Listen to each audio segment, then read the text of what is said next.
What is good, horror horde? This is your boy Horror Gamer back with another video for you. And as you can tell by the title of this video, this is another Is It Worth the Hype?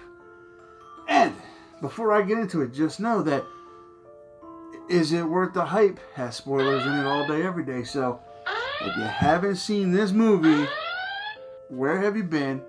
Besides that, go check, pause this, go check it out. Come back, let me know in the comment section what you think, whether you agree with me, whether you disagree with me, whether you think the movie is worth the hype or whether you think it's overrated.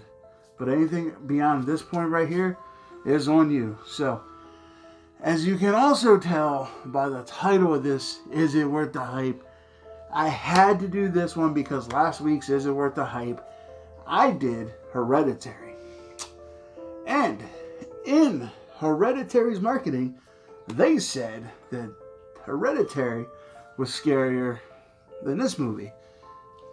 Yeah, you know where I'm going with this. So, without further ado, this week's episode of Is It Worth the Hype? We're going to be doing The Exorcist.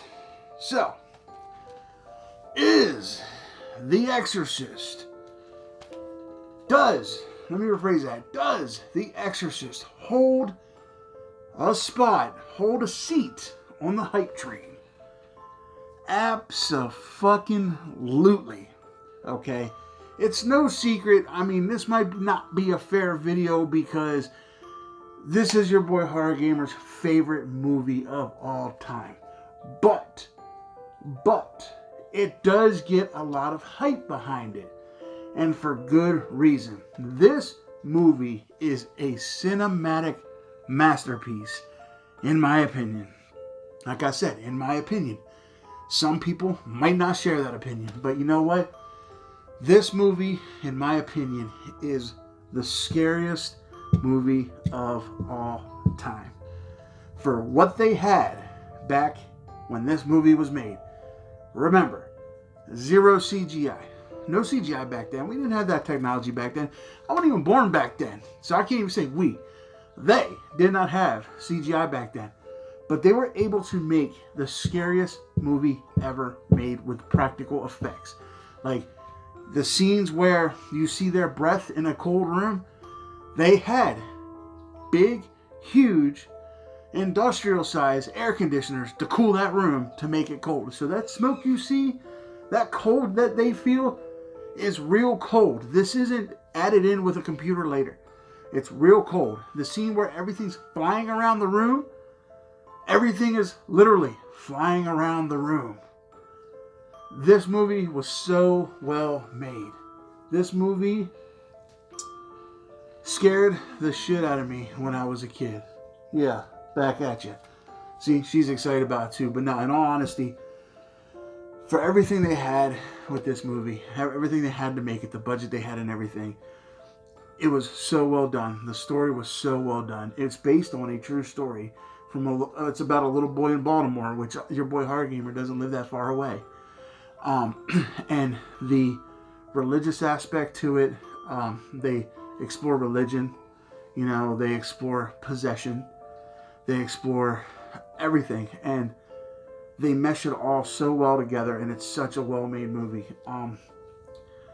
The scene that gets me every time, and I've said this last video with Hereditary, the spider walk scene down the steps is, in my opinion, the scariest moment in cinematic history ever. When she comes spider walking down them steps, I still get chills just thinking about the spider walk, okay? And yes, there is rumors that the set of this movie was cursed. People died making this movie. Family members of people who make this movie died. The guy who played the director in this movie, Kurt, I think his name was, he dies in real life. Like, he died in real life during the production of this movie.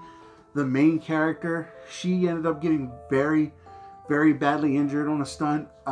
Linda Blair basically got her back broke or fractured in this movie. The director, he really put his actors and actresses into risk high risk to make this movie, and it shows like the level of commitment that everybody had making this movie. Like, it was just such a well-made movie, and for it to have the stigma of a curse makes it even a little scarier. I remember my mom told me one time that there was a belief in Mexico that you would die in a week after you watch this movie.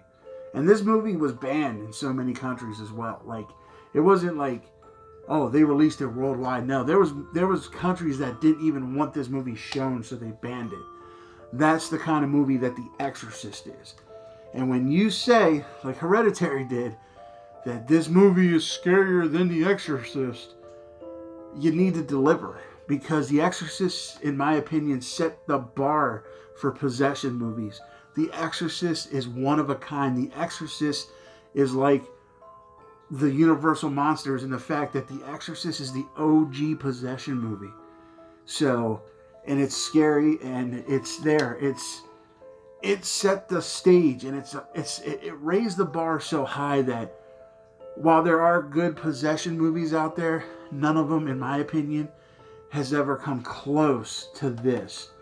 And The Exorcist 3, it's underrated.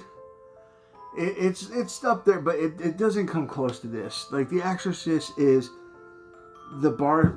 The Exorcist is the standard of supernatural horror, in my opinion. So, with all that being said, if you can't tell by this rant, is The Exorcist worth the hype? Final verdict, absolutely. I recommend you go out and you buy this. This is a movie you need to own. If you're a true horror fan and if you're a true horror collector, you have to have The Exorcist in your collection. Without question, 100%. So, definitely recommend you guys check this out. Definitely worth every ounce of hype that it gets. So, alright, Horror Horde. With all that being said, I really hope you enjoyed this. Is it worth the hype as much as I enjoyed bringing it to you? And I was super hyped at the fact that I decided to do my favorite movie of all time. Yeah, this one may have been a little biased because you guys know my feelings towards The Exorcist, but it does come with a lot of hype. And, you know, to be fair, it's The Exorcist. So, alright, Horror Horde, with all that being said, I love you guys. Thank you guys. And don't forget, if you haven't done so yet, hit that subscribe button along with that ding-a-ling-ding-ding button. That way, every time your boy Horror Gamer throws up one of these, is it worth the hype, that you're always in the know. Also, when you're done doing that, run on over to the Horror Gamer Patreon and see what kind of perks you get with being a patron, you know. I have a bunch of tiers and stuff, and every penny that I make with Patreon comes right back to the channel. So it's automatically gets dumped right back in for the Horror Horde. So, and then when you're done doing that, run on over to the Z Network. See what we got going on over there, you know. A bunch of us got together and made something for everybody. But, alright, Horror Horde. With all that being said, I love you guys. Thank you guys. And as always, this is your boy Horror Gamer saying, until next time, don't fear the darkness. Embrace it.